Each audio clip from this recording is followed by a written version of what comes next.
एक औरत के कितने रूप हो सकते हैं, आज तक इंसान की ये बात समझ में ही नहीं आई और ना ही शायद ये बात समझ में आ सकती है। दोस्तों, अगर औरत पत्नी के रूप में आए और अच्छे से अपने घर को चलाए तो उसके बराबर कोई अच्छा हो नहीं सकता। अगर माँ के रूप में औरत आए और माँ के रूप में उसके बच्चे पर अगर जरा-सी भी आँच आने लगे, तो वो वहाँ पर अपनी छाती अड़ा देती है, अपनी जान देकर भी अपने बच्चों की रक्षा करती है। लेकिन इस औरत जात का एक रूप और भी है। अगर उस रूप में ये औरत आ जाती है तो भले जो चंगे घर बसे बसाए होते हैं उन्हें उजड़ते देरी नहीं लगती। दोस्तों, आज की घटना भी कुछ ऐसी है जिसमें एक औरत अपने नजदीक में ही रहने वाले एक पड़ोसी के प्यार प्रसंग में पड़ जाती है और जब इसका पति इनको रंगे हाथों पकड़ लेता है तो होता है यहाँ पर इतना बड़ा कांड कि एक व्यक्ति को बड़ी ही बेरहमी के साथ मौत घाट उतार दिया जाता है। दोस्तों,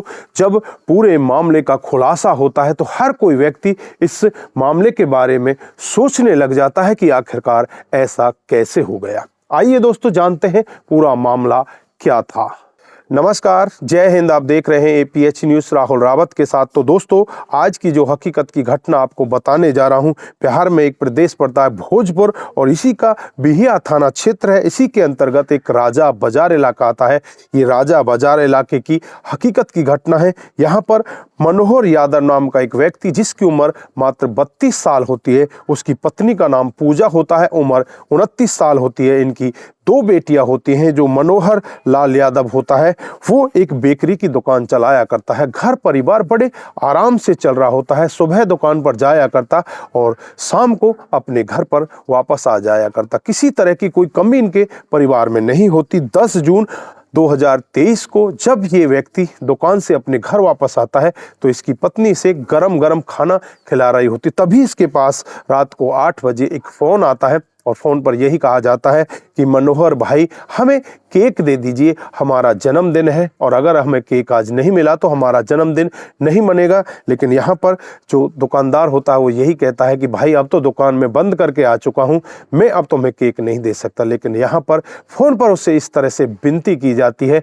कि आप अपने घर के बाहर आ जाओ, प्लीज़ हमें आप केक दे दो, हमारा काम नहीं चलेगा, एक बार बाहर आके हमें केक दे दीजिए, आपकी बड़ी मेहरबानी होगी, हमारा बच्चा नहीं तो रुष्ट हो जाएगा। उसके बाद ये मनोहर यादव घर के बाहर निकलता है। जैसे ही मनोहर यादव घर के बाहर एक सीढ़ी पर पैर रखता है तभी वहां पर गोली चलने की आवाज सुनाई देती है। आनन फानन में वहां पर लोगों को जमावड़ा जम जाता है और जो लोग गोली चलाकर जाते हैं वो 2 बाइकों पर सवार होते हैं और वहां से वो चुपचाप फरार हो जाते हैं। कोई भी उनका रास्ता रोक नहीं पाता। इधर पत्नी को भी गोली चलने की आवाज सुनाई देती है तो पत्नी भी बाहर निकल कर आती है और अपने पति की ऐसी हालत को देखकर दहाड़े मारकर रोने लगती है। तुरंत ही वहां पर मौके पर बहुत सारे लोग इकट्ठे हो जाते हैं और आनन फानन में ही उस व्यक्ति को वहां से उठाया जाता है और उसे हॉस्पिटल के लिए ले जाया जाता है। हॉस्पिटल में वो व्यक्ति पहुंचता है तो डॉक्टर साहब उसे चेकअप करते हैं तो उसे मृत घोषित कर देते हैं। तुरंत ही वहां पर पुलिस को खबर कर दी जाती है। पुलिस मौके पर पहुंच जाती है और डेड बॉडी को अपने कब्जे में लेकर उसे पोस्टमार्टम के लिए भेज देती है। पुलिस जांच पड़ताल में लग जाती है कि आखिरकार इसके ऊपर गोली चलाने वाला कौन है।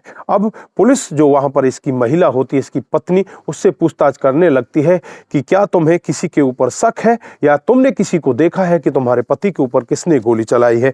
फिर वो महिला कहने लगती है कि साहब, मैं तो अंदर थी, इनके पास एक फ़ोन आया था और फ़ोन पर इनसे यही कहा गया था कि हमें केक दे दो, आप जल्दी से आ जाओ। ये तो खाना खाने के लिए तैयार बैठे थे। जब अड़ोसी पड़ोसियों से पूछा जाता है तो वो भी यही बताते हैं कि 2 बाइक पर लगभग 5 लोग सवार थे और वही इसके ऊपर गोली चला कर गए थे। उसके बाद सीसीटीवी कैमरों को खंगाला जाता है, मोबाइल की कॉल डिटेल को खंगाला जाता है तो पता चलता है कि उन 5 लोगों के नाम इस प्रकार है। एक का नाम गुड्डू, दूसरा कमलेश, तीसरा उमेश और चौथा दसई और 5वां धन सिंह। ये 5 लोग जो यहाँ पर गोली चलाकर जाते हैं। अब तुरंत ही पुलिस इन 5 लोगों को अरेस्ट कर लेती है और फिर इनसे सख्ती के साथ पूछताछ करती है तो ये लोग कहने लगते हैं कि साहब, हमने तो सुपारी ली थी, हमें नहीं पता कि ये कौन है और इसको क्यों मारना है, क्योंकि हम सुपारी किलर हैं और 1,80,000 रुपए में हमने इस व्यक्ति को मारने की सुपारी ली। 80,000 रुपए तो हमारे पास आ चुके हैं और 1 लाख रुपए काम होने के बाद हमें मिलने हैं। फिर पुलिस उनसे पूछताछ करती है कि तुम्हें सुपारी देने वाला कौन है। फिर वो बताते हैं कि इनके पड़ोस में ही रहने वाला एक लाल बाबू है जिसकी उम्र 30 साल है, उसने हमें सुपारी दी है।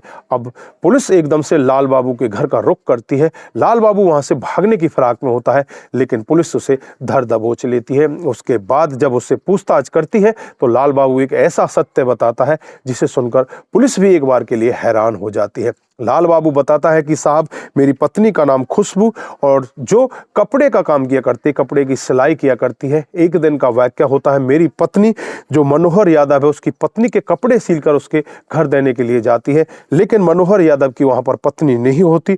खुशबू उसको ही वो कपड़े देकर आ जाती है और जब ये मनोहर यादव मेरी पत्नी को देखता है तो इसकी खूबसूरती का दीवाना हो जाता है। इसे तरह तरह के गिफ्ट देने लगता है, इससे बातचीत करने के लिए इसके आसपास आने लगता है। इस सब के बारे में किसी को कानो कान खबर नहीं होती और फिर धीरे धीरे इनकी बातचीत इस तरह से आगे बढ़ जाती है। दोनों एक दूसरे के संबंधों में आ जाते हैं। जब भी इनका मन करे एक दूसरे से मिल लिया करते हैं। एक दिन का वाकया होता है जब 6 जून 2023 को रात को मैं एक शादी समारोह से अपने घर के लिए वापस आ रहा था, तो रास्ते में कुछ भीड़ लगी हुई थी और मेरे घर के बगल में ही एक खंडर जगह पड़ी हुई है, वहीं पर मैंने अपनी गाड़ी पार्क करनी चाहिए। और जैसे ही मैं गाड़ी से बाहर उतरा तो मुझे उस खंडर से कुछ आवाजें सुनाई देने लगी। मुझे लगने लगा कि शायद यहाँ पर कोई इंसान है और कोई महिला भी है। जैसे ही मैंने वहां से झांक कर खिड़की की तरफ से देखा तो वहां पर मुझे मेरी पत्नी इस व्यक्ति के साथ अवैध संबंधों में मिली। अब मेरा गुस्सा 7वें आसमान पर पहुंच जाता है और मैं यहां पर इनको बुरा भला भी कहता हूं और अपनी पत्नी के साथ में मार पिटाई करता हूं।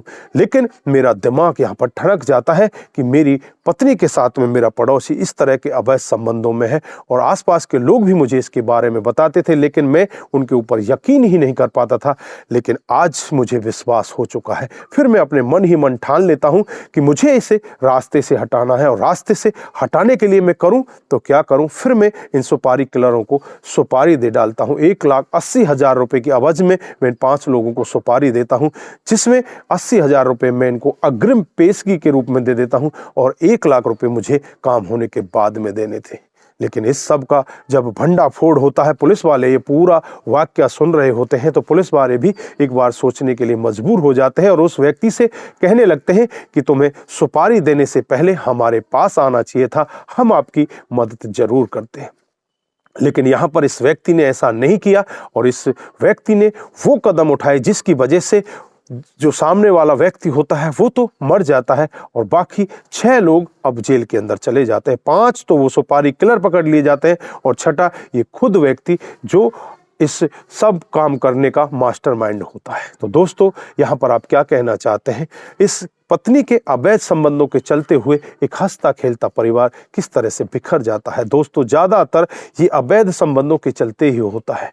लोग बाग यहाँ तक भूल जाते हैं कि हम करने क्या जा रहे हैं। दोस्तों, ये पत्नी अगर अपने परिवार के साथ रहती, अपने पति के साथ अच्छे से रहती, तो शायद इतने बड़े क्राइम को अंजाम नहीं दिया जाता।